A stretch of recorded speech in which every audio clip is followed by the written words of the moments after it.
Hello students, आज इस video में हम चैप्टर 4 सरल समीकरण प्रश्नावली 4.4 से क्वेश्चन नंबर 2 सोल्व करेंगे। और अगर आपने मेरे चैनल को सब्सक्राइब नहीं किया है तो कर लीजिए। क्वेश्चन नंबर 2 देखिए, निम्नलिखित को हल कीजिए। ये पार्ट दिया गया है। अध्यापिका बताती है कि उनकी कक्षा में एक विद्यार्थी द्वारा प्राप्त किए गए अधिकतम अंक, अधिकतम मतलब अधिक अंक, प्राप्त किए गए न्यूनतम अंक मतलब कम अंक का दुगना जमा 7 है। प्राप्त किए गए अधिकतम अंक 87 है। प्राप्त किए गए न्यूनतम अंक क्या है? तो हमें इसमें बताना है कि उस विद्यार्थी द्वारा प्राप्त किए गए न्यूनतम अंक क्या हैं। तो देखिए, हम मान लेंगे कि न्यूनतम अंक क्या है, x है। तो देखिए, माना प्राप्त किए गए न्यूनतम अंक क्या है, x है। तब प्राप्त किए गए अधिकतम अंक, अब प्राप्त किए गए अधिकतम अंक क्या होंगे? देखिए, क्वेश्चन में दिया गया है कि प्राप्त किए गए अधिकतम अंक प्राप्त किए गए न्यूनतम अंक का दुगना। तो हमने क्या माना था, न्यूनतम अंक x, तो न्यूनतम अंक का दुगना मतलब x का दुगना। x का दुगना कितना होगा? 2x जमा 7 है, जमा 7 है। तो ये क्या है, प्राप्त किए गए अधिकतम अंक 2x जमा 7। लेकिन अब अगर हम देखें तो क्वेश्चन में हमें ये दिया गया है कि प्राप्त किए गए अधिकतम अंक 87 हैं। तो देखिए, लेकिन प्राप्त किए गए अधिकतम अंक 87 दिए हुए हैं। तो देखिए, ये भी प्राप्त किए गए अंक है 2x जमा 7 और ये भी 87 प्राप्त किए गए अधिकतम अंक है। तो ये दोनों क्या होंगे, बराबर होंगे।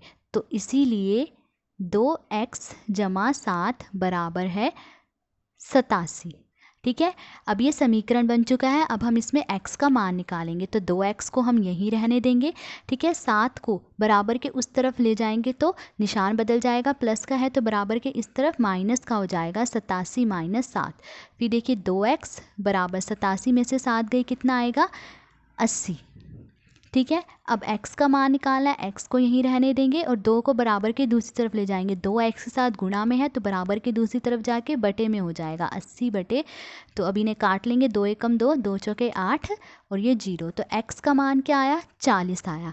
अब देखिए, हमने क्या माना था, न्यूनतम अंक क्या है, x है, और x का मान क्या है, 40। तो इसका मतलब प्राप्त किए गए न्यूनतम अंक क्या है, 40।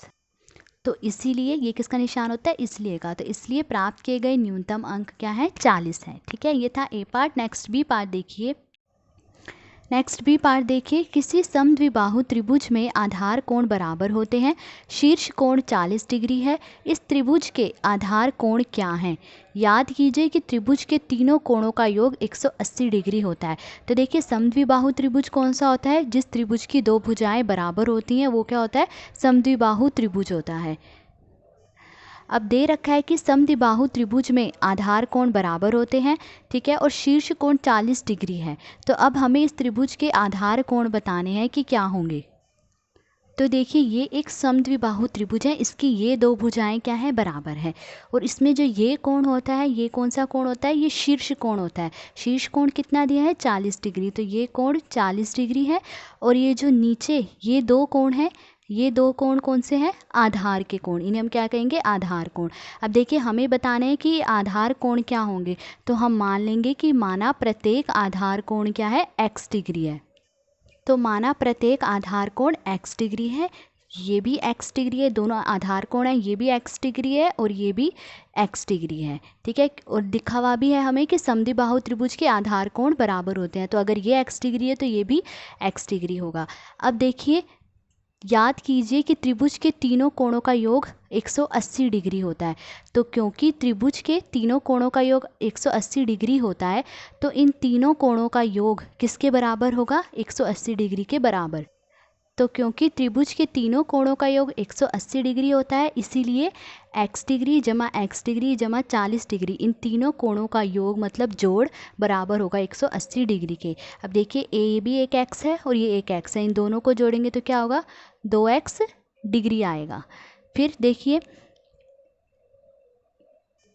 जमा 40 डिग्री बराबर 180 डिग्री।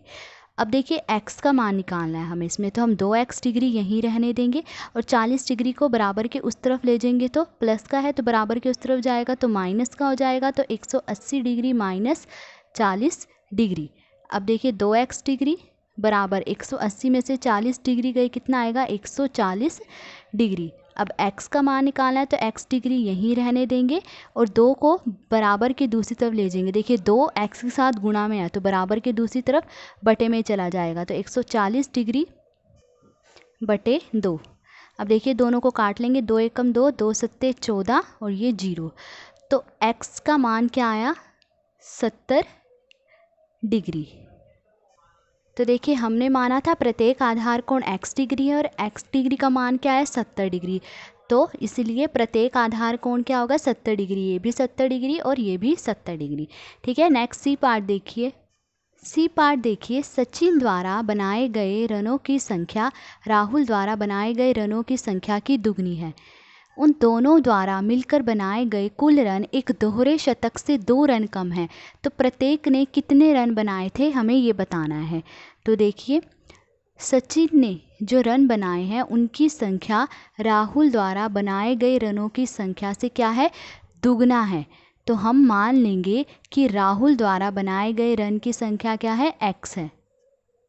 तो देखिए माना राहुल द्वारा बनाए गए रनों की संख्या x है, तब सचिन द्वारा बनाए गए रनों की संख्या क्या होगी। देखिए सचिन द्वारा बनाए गए रनों की संख्या राहुल द्वारा बनाए गए रनों की संख्या की दुगना है, तो राहुल ने जितने रन बनाए हैं उसका दुगना जो है सचिन द्वारा रन बनाए गए हैं। तो राहुल ने हमने माना है x रन बनाए हैं, तो सचिन ने इसके दुगने रन बनाए हैं, तो कितना दुगना मतलब 2x।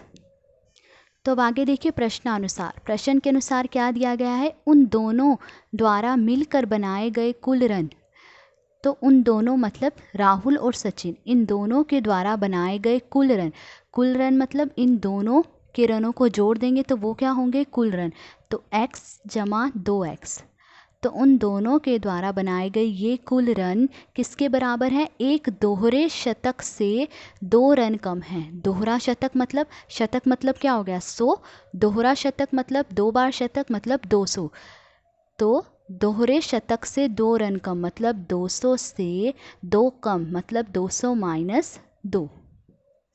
तो अब देखिए x जमा 2x कितना हो जाएगा 3x बराबर 200 में से 2 गए कितना आएगा 198। अब x का मान निकालना है तो x यहीं रहेगा और 3 को बराबर के दूसरी तरफ ले जाएंगे तो बटे में आ जाएगा, यहाँ ये गुणा में है तो यहाँ बटे में आ जाएगा 198 बटे 3। अब इन्हें काट लेंगे, देखिए 3 एकम 3, इसे 3 के पहाड़े से काटेंगे कितने पे कटेगा 3 छिके 18, 9 में से 8 गए 1, 3 छिके 18, तो x का मान क्या आ गया 66। अब हमसे पूछा गया है कि प्रत्येक ने कितने रन बनाए थे, तो हमें बताना है राहुल और सचिन ने कितने रन बनाए। तो देखिए x का मान 66 आ गया, अब हम दोनों में x का मान रख देंगे।